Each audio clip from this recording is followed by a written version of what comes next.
Calculus today? No, yeah, all right. Anybody can explain to me how calculus is used in mechanical engineering? David. Mr. Miller. Huh? 21?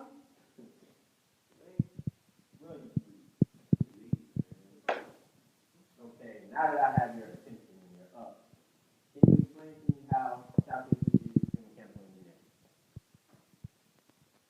I don't know. Of course not. Here's the thing. Mr. Harris, you're on my desk. Can you give me an example of how calculus is used in mechanical engineering? Of course not. Mr. Barnes, come on. You gotta have something for me.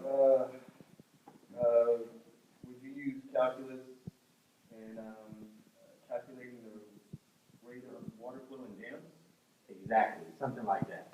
Oh, okay. See, now you didn't say that at the beginning, though. See, that wasn't what you see. I didn't know what you were talking about. Oh, okay. So, Great. Okay, well, Mr. Barnes has an example. Come up here and explain how dams use calculus in there. All right, with dams, how you would use calculus as a mechanical engineer when it relates to dams is how a dam works is a certain amount of water flows through a dam at any given moment of time. And you want to have a constant rate flowing through the dam, so it's not either destroying the dam or giving too much power to the system. If you give too much power to the system, you could overload the grid, and if you don't give enough, then you're not maximizing the efficiency of the dam. But then on top of that, you also don't want to have too much water flowing through the dam as to destroy the overall dam itself. Okay. So you would use calculus to, in a way, find a constant rate of change or a constant rate of water flowing through the dam that would both maximize the energy output and minimize the damage associated to the dam itself. Right, and also, as he was saying, you don't want to have too much water flowing through the dam because it would then erode the wells that the water's flowing through. That makes so much sense. All right, good job, Mr. Mons. I appreciate it. Thank you. Go ahead, sit down now. All right, Mr. Miller, please, can you come give an example now that you have an example up here? yeah, I think I got something. I think I can say something. Go up there. All right, go ahead. All right, well, I know that calculus can be used in mechanical engineering, can be used with materials, that you can find out, how much a material can bend, also how much it can withstand with a certain amount of heat. And it goes with all certain aspects and conditions, like even if it ranges from things like Julia said when he building dams, or even finding out new materials of video games and stuff like that. Like new 2K, I'll be shaking fools, I'll be dropping them off, KD is my dog. But yeah, back to what we were saying. You can find out new materials to maximize the amount of memory space inside the CD. With the new next gen, because they got that real graphics on that MyPad and blowing them out. But that's besides the point.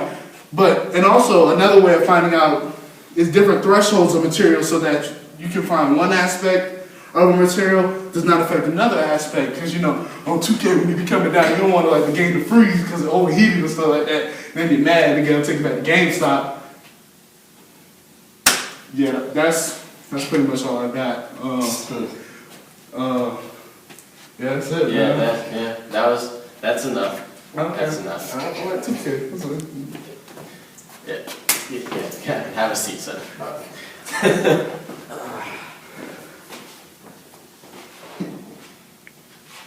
Oh. Miller, you did a fantastic job. Put your grade in now. Let me see, who hasn't gone yet? CJ, off the desk. Get up here. Explain to me something, how calculus relates to mechanical engineering. Come on, off the desk. I already did this in my jury. That's fine. Do it again. Shoot. You said explain something? Something. Explain how calculus can relate to mechanical engineering.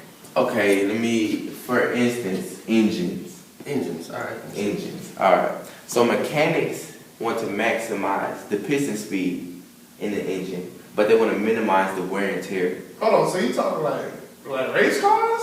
What I'm talking about room, room, room. You hear me? I'm talking about Don't get off topic, Mr. Harris. Race cars. See, race car drivers, they like to drive their cars real fast. See, when they go fast, the pistons in there go move real fast too. Also, so when it goes real fast, it gives wear and tear to the engine. That's why the mechanics always have to check on it when they do pit stops. When they change the wheels, they check the engine too. Because if there's a lot of wear and tear in the engine will cut off. And without an engine, you ain't got no car, which means you can't race. You can't vroom. You hear me? So that's basically the mechanics, you know what I'm saying? Yeah, for the most part, that's pretty For the much most part. how engines work in the car. They want to make sure, mechanical engineers make sure that the pistons in the car are working to their full extent. No dancing in the glass. Don't get kicked out. I already had to kick you out twice this week.